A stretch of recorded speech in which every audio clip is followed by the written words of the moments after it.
Bismillahirrahmanirrahim. Assalamualaikum warahmatullahi wabarakatuh. Selamat pagi, Waalaikumsalam. salam sejahtera untuk kita semuanya. Salam sehat untuk para pemirsa BKP SDM TV yang pada saat ini mengikuti podcast yang bincang kepegawaian BKP SDM yang pada kesempatan kita pagi hari ini mengambil topik dan tema seleksi terbuka JPT Pratama Pemerintah Kota Surakarta tahun 2022. Telah hadir bersama kita Pak narasumber Pak Insinyur Budi Yulistianto MSI. Beliau selaku Ketua Panitia Seleksi Terbuka JPT Pratama di lingkungan Pemerintah Kota Surakarta tahun 2022. Kalau teman-teman birokrasi mungkin tidak mungkin tidak kenal dengan beliau karena beliau di sebelum purna tugas puncak karirnya adalah sebagai sekretaris daerah Kota Surakarta dan pernah menjabat PLT PJ Wali Kota Surakarta. Apa kabar Pak Budi Yulis? Ya, alhamdulillah baik, sehat. Apa kesibukannya Pak setelah purna tugas? Kesibukannya olahraga. Ya, ada kegiatan-kegiatan sosial masyarakat. Ya. Apa namanya? Supaya tidak cepat pikun. Ya, betul. Jadi terkait dengan ini Bapak, yang lagi faktual atau aktual sekarang bahwa ada seleksi terbuka JPT Pratama Pemerintah Kota Surakarta tahun 2022. Kalau kami membaca di ketentuan pengumumannya bahwa ada sekitar 5 Pak ya, 5 jabatan kosong. 5 jabatan kosong. Ya, 5 jabatan kosong. Kalau sekarang sebutannya jabatan JPT Pratama, kalau dulu eselon 2 ya. Nah, kira-kira bagaimana persiapan untuk Pak Pansel ini untuk melaksanakan seleksi? Jadi setelah kami tim Pansel mendapat tugas dari Pak Wali Kota Surakarta, ya tim sudah siap untuk melaksanakan ini. Dan mestinya Bapak Ibu sekalian sudah biasa bahwa pengumuman sudah kita edarkan. Kemudian harapannya juga nanti sekira ada yang memenuhi syarat ya. Memang persyaratannya sudah lazim, ya. Tidak ada sudah hal sering dilakukan yang istimewa. Betul. Cuma di kesempatan ini kan Pak Kapan kan ada 5 OPD. Iya Pak, ya. 5 formasi jabatan ya. Jabatan kepala dinas. Di antaranya ya Dinas Lingkungan Hidup, Kominfo, Dinas Komunikasi Informatika ya, dan Persalian, kemudian Dinas Pendidikan, Dinas Perhubungan, dan Dinas Kehutanan dan Olahraga. Ya. Nah, ini mestinya tantangan buat Bapak Ibu yang sudah memenuhi persyaratan dan harapannya ini menjadi jembatan untuk berbicara yang lebih tinggi. Ya. Kami di tim sudah siap untuk. Ada berapa orang Bapak yang tim yang ditunjuk oleh Pak Wali ada 5, jadi ketua saya sendiri, kemudian anggota ada Pak Sekda dan Pak Inspektur, kemudian yang dari akademisi ada 2, Pak Tuhana SHMH yang dari UNS, kemudian ada Profesor Dr. Siti Patoman. Beliau ini pakar-pakarnya Pansel ini karena ini kalau kita lihat beliau-beliau yang dari Pansel ya, sudah mengikuti beberapa kegiatan di beberapa kabupaten kota bahkan sampai ke tingkat nasional. Jadi kami berharap calon peserta tidak meragukan lagi. Ya, untuk persiapan dan sebagainya, instrumen sudah kita siapkan dan terukur, dan kita berharap tim sudah melakukan dengan profesional, transparan, terukur, dan terbuka. Dan harapannya nanti bisa mendapatkan hasil yang tepat. Kalau kami melihat Pak, membaca di ketentuan umum ini kan sudah detail sekali dan sangat jelas. Walaupun ada beberapa yang mungkin kalau seumpama ada yang bisa ditanyakan ya. Kalau kita melihat dari peluangnya ada 5 jabatan, tapi ada ketentuan yang berbeda antara terkait dengan usia ya. Ada tanggal batas maksimal 31 Agustus 2022 ini berusia paling tinggi 56 tahun. Tentunya karena BUP Eselon 2 itu maksimal 60 atau 2 tahun sebelum masa BUP, karena sekarang posisinya sebagian besar para calon ini kan eselonnya masih di bawah eselon 2 ya, eselon 3 rata-rata ya, atau mungkin fungsional. Nah, ini ketentuannya usia 56 tahun di tanggal 31 Agustus untuk 4 jabatan dan 31 Desember 2022 untuk Kepala Dinas Kepemudaan. Apakah ini mungkin terkait dengan karena pada posisi sekarang ini kan ada 3 yang kosong ya, Betul. 2 orang yang belum tapi menjelang pensiun. Jadi Kepala Dinas Perhubungan kemungkinan nanti akan mencapai batas usia atau nanti akan kosong di bulan Agustus ya, bulan Agustus, dan untuk yang Dinas Kepemudaan akan berakhir masa tugasnya di 1 November. Nah, ini kaitannya dengan usia jelas sekali, sehingga ketika kemudian seseorang memilih pilihannya tentunya sudah diperhitungkan itu, Pak ya. Betul, karena begini, kita memberikan kesempatan kepada calon peserta untuk mendapatkan kesempatan yang semaksimal mungkin, karena kebetulan kan yang 3 ini sudah kosong. Ya. Kemudian nanti Kepala Dinas Lingkungan Hidup, Dinas Komunikasi Informatika, dan Dinas Pendidikan ya.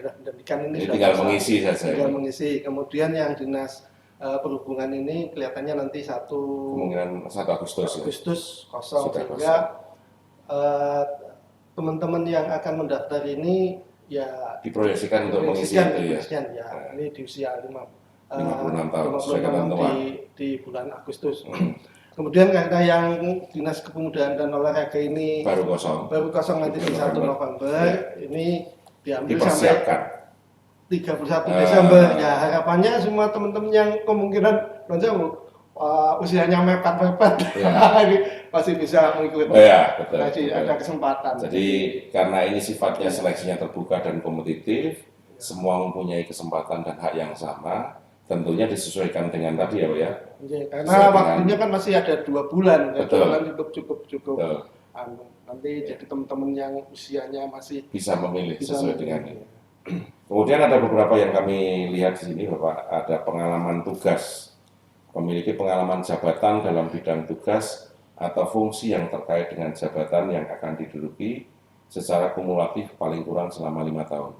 Kalau kami membayangkan itu kan seseorang sudah berkarir sejak pelaksana awal, ya, sejak dia staf, masuk CPNS, staf, itu kan dengan berbagai fungsi dan tugasnya ya, pelaksana, pengawas sampai administrator, berbagai urusan yang dia kelola dari aspek keuangan, perencanaan, kepegawaian, dan itu harapannya kemudian dikumulatif berjenjang sampai pada eselon 3 itu dia sudah penuh atau sudah cukup dengan berbagai pengalaman tugas ataupun kompetensi yang pada masa karena kan di situ ada unsur manajemen dan unsur teknis. Itu yang nanti kita kumpulkan menjadi satu formulasi. Nah, itu menjadi pertimbangan. Jadi tidak hanya sesederhana ketika kemudian dia pengalaman tugas di instansi tertentu, kemudian yang dibuka ini terus kemudian digabungkan, tidak seperti itu ya. Jadi ini ada korelasi yang lebih lebih luas. Kita punya instrumen untuk menghitung itu. Ya nanti kan rekam jejak juga terlihat. Dari awal sampai yang bersangkutan mendaftar. Jadi jawab teman-teman yang akan mendaftar jangan khawatir. Jangan pesimis dulu. Jangan pesimis dulu. Karena batasan dari pengalaman tugas itu tidak diperhitungkan hanya sekedar pada saat memangku jabatan, tapi itu adalah pengalaman tugas sejak seseorang itu melaksanakan atau diangkat sebagai CPNS, PNS, sampai kemudian dia menempati pada posisi yang terakhir. Itu kemudian dilihat track recordnya atau riwayatnya. Betul. Jadi ada DRH, daftar riwayat hidup, yang di situ dicantumkan riwayat jabatan, dan itu adalah kumulasi dari setiap pengalaman yang terkait dengan bidang tugas yang nanti akan dididik. Sementara ini biasanya kan teman-teman yang ikut itu merasa bahwa wah ini apakah saya jobnya itu gitu ya, bisa memenuhi tidak? Seperti itu. Jadi kalau kemudian dia pernah di bendahara, sebenarnya itu adalah aspek pengalaman di keuangan, gitu ya. Betul, ya. Jadi walaupun dia tidak pernah menjabat di keuangan, sebenarnya dia sudah punya basic pengalaman tata kelola keuangan. Ya. Nah, jadi teman-teman jangan pesimis bahwa ini kemudian hanya klaster, hanya beberapa kelompok orang saja yang ada di situ atau ada di internal. Ini kesempatannya terbuka dan luas untuk semuanya. Tinggal nanti tadi bahasanya disesuaikan riwayat jabatan kita, riwayat pengalaman tugas Betul kita, Pak, pengalaman karena banyak pertanyaan seolah berkotak-kotak. Iya, Ini ini seakan kayak ada yang bahasanya gini Pak, ini apa namanya dipersiapkan, padahal kan enggak ya. Ini memang terbuka, silakan masuk. Nah, memang ada instrumen kesesuaian antara riwayat jabatan, riwayat pengalaman tugas, riwayat diklat, yang kemudian korelasi dengan jabatan yang nanti akan diikuti. Iya, betul. Ini teman-teman ya, jadi jangan salah tangkap, salah paham bahwa ini sebenarnya terbuka untuk semuanya. Kalau terkait dengan kepangkatan, kemudian terkait dengan hal-hal yang lain, itu sifatnya administratif. Nah, menurut saya memang itu sudah sesuai dengan regulasi normatif. Gitu. Ya, sesuatu yang harus dipenuhi ya. PNS, betul. 4A dan sebagainya. Nah, ini termasuk ini harus patuh LHKPN, Pak. Kalau nggak laporan harta ini. Memang ada sebagian teman-teman yang kepatuhan ya. Teman-teman yang mungkin saya nggak tahu yang di luar kota katanya ada yang juga tidak. Iya. Nanti tidak ketahuan. Tapi ya itu bagian. Ini sebagai bagian dari teladan bahwa ini adalah sebuah kewajiban. Sama laporan SPT itu juga. Betul. Jadi kalau bahasanya itu kan dari tingkat kepatuhan, karena memang penyelenggara negara itu harus ada kewajiban untuk melaporkan harta kekayaannya. Nah, ketika kemudian itu menjadi sebagai syarat, itu adalah bukti bahwa dia memang menjalankan. Ya. Terkait dengan ini Bapak, ada yang menjadi momok teman-teman ini. Ya, mungkin bisa dikatakan sebagai yang mungkin membebani. Ada tahapan uji gagasan. Nah, ini yang kadang teman-teman itu kok terasa berat ya? Atau memang karena kita tidak biasa bikin tulisan? Ya, memang gini, ya pengalaman yang saya dapatkan selama menjadi pansel itu, kadang-kadang ada teman yang pandai menulis, ya betul, tapi tidak pandai menyampaikan. Ada yang pandai. Jadi kalau paparan pinter ya Pak ya, tapi tulisannya sistematikanya. Tapi kita melihatnya tidak itu. Jadi tim itu sudah punya instrumen bagaimana nanti menguji itu. Ya. Dari tiap-tiap tahap itu sudah ada ukuran standarnya ya. Jadi kita tim akan melihat lebih detail. Dan itu juga kita sampaikan pada PPK pada hasil seleksi akhir bahwa seseorang ini dari hasil uji gagasan, kemudian dari hasil wawancara ini seperti apa itu juga terekam dengan baik. Jadi pada intinya bahwa setiap tahap itu sudah ada standar ukurannya, sudah ada indikatornya, sudah ada instrumennya. Sehingga ketika kemudian memang harapan bahwa seorang jabatan pimpinan tinggi selevel eselon 2 itu bisa menuangkan gagasan secara sistematis, bisa menyampaikan baik secara komunikatif. Betul. Karena apa? Ketika kemudian itu harus dijalankan, kita harus menggerakkan jajaran bawah ini, Pak. Bagaimana kemudian kita bisa berkomunikasi, bisa menyusun rencana, bisa mengimplementasikan. Kalau kemudian kita tidak mampu memberikan penjelasan, nanti pasukannya pada bingung ini. mau kemana ini? Makanya hasilnya kan best of the best. Ya. Jadi harapannya itu dalam proses diuji gagasan ini yang diharapkan bukan hanya sekedar tulisannya, tapi apakah itu kemudian implementatif dan kemudian bagaimana strategi itu bisa dijalankan gitu ya. Dan itu nanti akan dibuktikan di dalam proses itu. Luar biasa ini. Jadi kalau mungkin teman-teman yang sudah punya pengalaman di proses mengikuti pansel, tentunya mereka sudah paham ya. Tapi bagi yang baru ini adalah sesuatu yang perlu diketahui bahwa dari proses ketika kemudian menyusun sampai kemudian bisa memaparkan itu harus betul-betul realistis untuk bisa dijalankan ya. Karena nilai ukurannya di situ. Jadi tidak hanya sekedar teoritis kalau ya Pak ya. Kalau tim benar bisa melihatnya seperti bahasa dewa. Teoritis di langit, tapi ketika kita bicara implementatif itu ternyata ada gap-nya. Nah, ini yang kemudian menjadi nggak bisa didekatkan. Betul. Karena terus terang para penilai ini adalah bukan hanya dari sisi akademisnya, tapi juga orang-orang yang expert dan pengalaman di bidang birokrasi, sehingga teman-teman juga harus paham itu. Jadi beliau-beliau ini pasti akan paham ini konsep atau rencana ini bisa dijalankan atau tidak. Nah, itu akan tertuang di dalam proses uji gagasan itu. Ini teman-teman calon peserta harus tahu itu, dan itu bisa dipenuhi dengan baik. Betul, betul. Jadi istilahnya tidak hanya sekedar tulisannya yang bombastis, tapi kemudian akan diuji di dalam proses implementasi seperti apa. Ya. Kalau sistematika, kemudian ini Nah, itu sudah ada rekrutasi. Ini kalau saya bacakan tema inovasi pelamar menyusun uji gagasan dengan tema inovasi dan strategi yang akan dilakukan dalam mewujudkan visi misi kota wali kota Surakarta. Tentunya sesuai dengan jabatan yang nantinya dilamar. Iya, betul. Kalau kemudian nanti di bidang LH tentunya ada diambil dari perencanaan wali kota. Dan kalau bisa jangan terlalu jauh dari visi misi. Kadang-kadang yang ya ini banyak yang menulis itu kadang-kadang jauh dari keluar batas ya.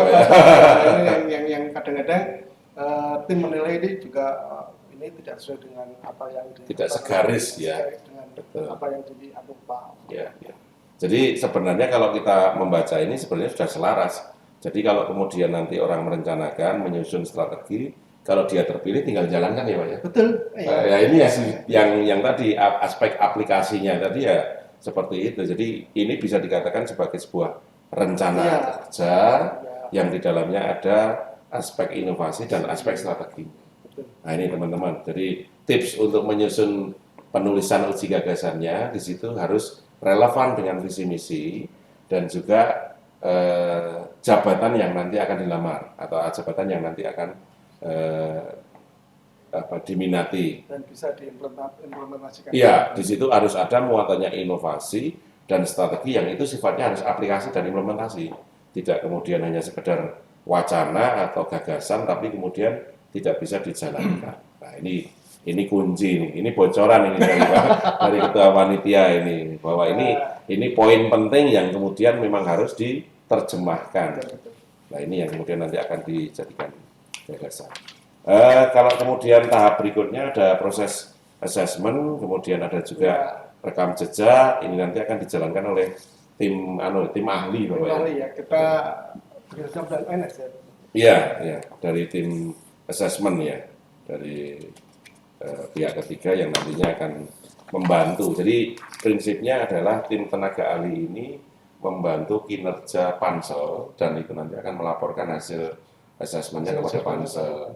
Tapi tetap keputusannya adalah di pansel bahwa hasil asesmen nanti akan menunjukkan karakter, kemudian profil itu nanti laporannya harus ke pansel. Nah, pansel nanti yang memutuskan.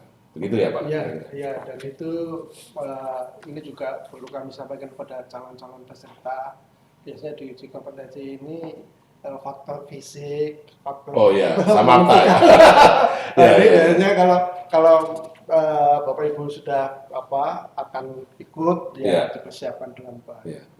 Kalau kemarin pengalaman Pak, kalau kemarin kami mengikuti memang maraton itu dari mulai proses menyusun, kemudian sampai kemudian dipanggil, kemudian ada interview, itu hampir 2 hari full gitu ya, dari mulai pagi sampai dengan sore dan kita dalam posisi duduk itu memang ini kalau kondisi badan tidak sehat, stamina tidak baik, ini mempengaruhi hasil. Iya. Sebenarnya kalau pengalaman kami menilai tidak perlu tanda kutip belajar yang macam-macam karena ini sebenarnya alat ukurnya menilai diri sendiri. Iya, bukan soal seperti kalau kita ujian sekolah gitu Pak, ada jawaban itunya. Jadi sebenarnya hanya menilai diri sendiri. Cuma memang kebutuhan keselamatan kesehatan kita. Karena kalau pengalaman kemarin Pak dari jam 7 pagi kami pernah ngikuti itu sampai dengan malam itu memang luar biasa dan kelihatannya itu memang tips untuk menguji ketahanan fisik. Jadi kalau mesin itu endurance-nya endurance. Nah, itu teman-teman, endurance ya. Itu kata kuncinya. Bagaimana kemudian mempertahankan kebugaran dari mulai awal bekerja sampai kemudian nanti di akhir, tapi catatannya tetap bisa fokus ya. Karena itu ada sesi-sesi di mana orang menjadi bosan. kemudian Lelah. orang jadi benci, menjadi lelah, jadi apatis. Ya, dan itu menjadi bagian dari proses Iya, penilaian ya. iya betul. Jadi ketika kemudian pimpinan ya, kalau kami ilustrasikan nanti ke depannya ketika dia menjadi pimpinan itu ada posisi-posisi atau keadaan-keadaan yang memaksa dia itu dalam kondisi itu ya. Kena prima terus. Ya, dituntut untuk mengikuti kegiatan, kemudian ada beberapa hal yang sifatnya pressure, tekanan, dan dia harus tahan dengan itu dan bisa tetap berakal sehat memutuskan. Itu suatu yang luar biasa itu. Lah terkait dengan yang lain tadi uji kompetensi, uji gagasan, kemudian ada lagi tes kesehatan tentunya nanti sudah disiapkan oleh panitia Pak ya. Ada dari vaskes di rumah sakit bekerja sama dengan Dinsus ya. Nah terkait dengan itu kalau melihat dari waktu timeline-nya, Ya. ini pengumuman ini diberikan waktu 5 hari. 5 hari kerja. 5 hari ya. Ya, cuma kebetulan itu ada Sabtu Minggu, itu kan juga kesempatan. Oh iya, jadi menyiapkan karena ini pendaftarnya online jadi tidak terbatas. Ini kan kalau tidak salah melalui email ya Pak ya. Jadi teman-teman tidak perlu harus khawatir waktunya 24 jam, tinggal dikirimkan saja, cuma batas akhirnya di tanggal 28 ya Pak ya. Tanggal 28. 28. Karena kan kadang-kadang ada yang, waduh kita sibuk ini Pak, nggak bisa. Ya. Ini ada gitu kan, ada waktu-waktu Longgarnya jeda. ya, Jadi longgarnya. bisa dimanfaatkan Ya. untuk memaksimalkan. Betul. Karena mekanisme daftarnya adalah online, jadi kawan-kawan yang ingin berminat untuk mendaftar bisa mengambil waktu-waktu malam di luar aktivitas. Tidak perlu harus keluar dan kemana. Betul. Ya, kalau saya pikir kalau ASN kita kalau masalah email nggak terlalu terkendala lah. Jadi mereka sudah cukup paham dengan itu. Kalau kemudian kita ulas terkait dengan rencana, jadi kami ingatkan lagi bahwa pendaftaran dimulai tanggal 22 sampai dengan tanggal 28. Iya. Teman-teman jangan terlambat. Nanti kita akan selalu mengingatkan dan kebetulan panitia kemarin dari tim juga menyiapkan jurnal Pak. Oh, gitu ya. Jadi tiap hari akan kita pantau, kemudian nanti kita sampaikan supaya nanti bisa melihat peta. Iya. Jadi ini penting Ya, ini.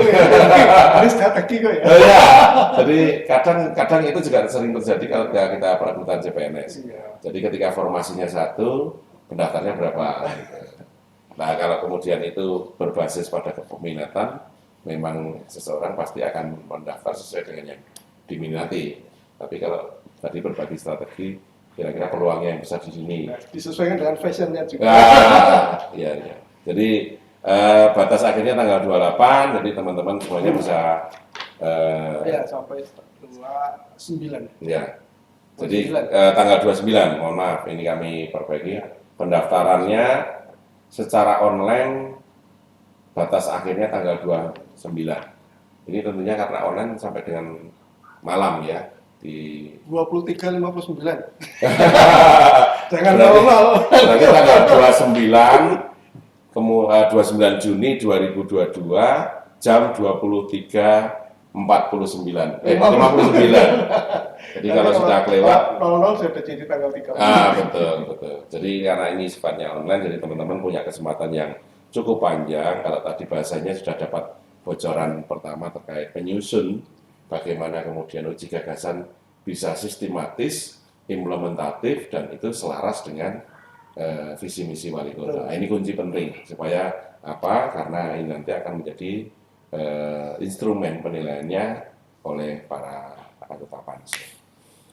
Kelihatannya mungkin sudah lengkap begitu Iya, banyak iya. informasi Pak. Dan kalau sekiranya secara teknis banyak teman-teman ada saluran informasi atau pertanyaan yang istilahnya kontak person di situ yang bisa dihubungi sekiranya teman-teman perlu ada yang perlu dikonsultasikan disampaikan melalui web, melalui IG, melalui sosial media BKP SDM dan sekretariat juga siap Pak di BKP SDM Kota Surakarta di Komplek Balai Kota. Dan ini yang terakhir nih, kira-kira berdasarkan pengalaman, kemudian berdasarkan experience Pak Budi Yulis ini waktu masa menduduki, kira-kira apa yang perlu disiapkan secara fisik dan mental kalau nanti misal kemudian duduk dalam jabatannya sesuai dengan ininya, itu kira-kira apa yang perlu ditingkatkan sebagai seorang kepala perangkat daerah? Ini tipsnya apa ini Pak? Tipsnya ya yang pertama mestinya kalau saya melihat menguasai apa yang harus dia lakukan. Terus yang kedua bahwa apa yang didapat, kemudian bagaimana dia harus memutuskan itu harus sesuai dengan regulasi. Membangun komunikasi, membentuk tim, komunikasi yang baik. Ya. Kemudian Karena tidak mungkin bekerja sendiri ya Pak. Jadi kalau kan begini, seorang pemimpin itu seperti apa? Itu kan roda gigi ya. Betul. Roda gigi yang berputar banyak, ya. ada yang besar, ada yang kecil. Itu semua harus berputar. Kalau satu tidak berputar itu tidak berjalan baik. Nah ini yang. Jadi harus menyadari bahwa pimpinan pun itu juga harus tahu bahwa dia harus mendapatkan support yang cukup dari lingkungannya, dan itu harus dibangun. Pimpinan tidak bisa bekerja sendiri. Betul. Kan? Mereka juga harus disupport dengan staf yang baik. Kemampuan untuk membangun percaya, kemudian membangun soliditas, berkomunikasi, ini bagian dari yang harus disiapkan kita. Luar biasa sekali Pak Yulis. Mungkin ada statement penutup untuk teman-teman, pesan-pesannya, dan ini menjadi tombol kangen dari teman-teman. Gini, kalau ya Pak Kaban. Jadi saya menghimbau pada Bapak Ibu, teman-teman sekalian yang sudah memenuhi persyaratan untuk diberi kesempatan untuk bisa ikut. Nggak silakan ikut.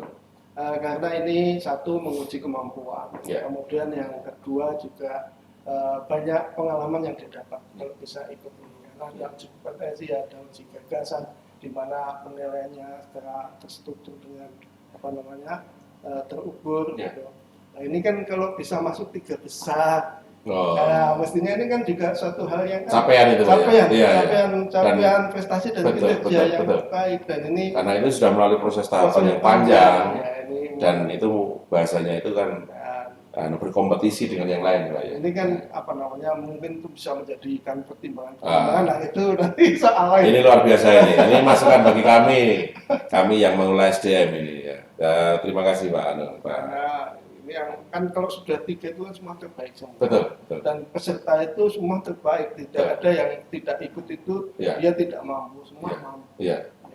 Hanya kesesuaian dan aturan yang berlakukan untuk memilih satu.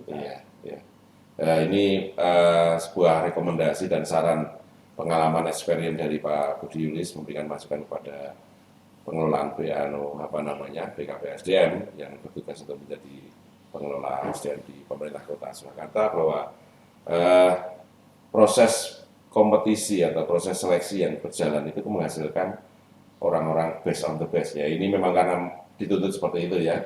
Dan di akhir prosesnya ketika dipilih 1, 2 di antaranya sebenarnya adalah orang-orang yang juga berkompeten, terbaik.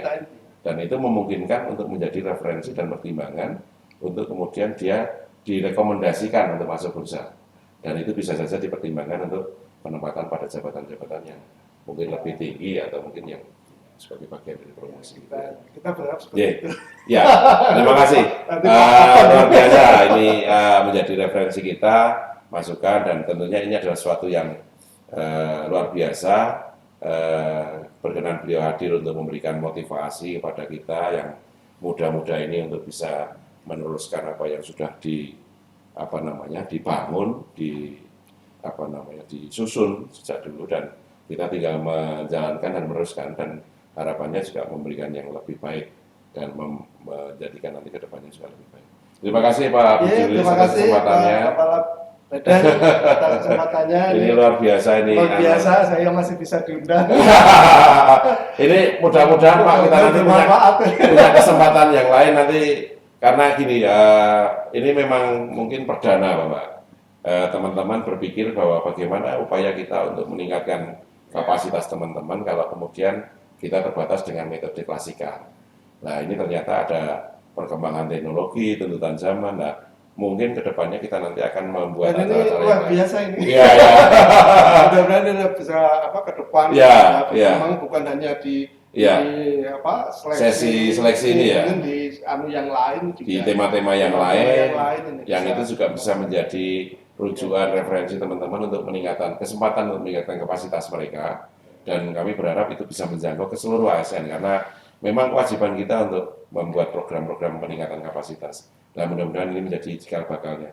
Mohon doa restunya supaya bisa berkembang. Matur nuwun Pak. Selamat. Terima kasih. Kami tutup perjumpaan kita pada bincang kepegawaian pada pagi hari ini. Terima kasih atas perhatiannya. Ketemu lagi pada kesempatan yang lain. Assalamualaikum warahmatullahi wabarakatuh. Waalaikumsalam. Selamat pagi, salam sejahtera untuk kita semuanya. Matur nuwun. Aku saya pindah nang TVRI.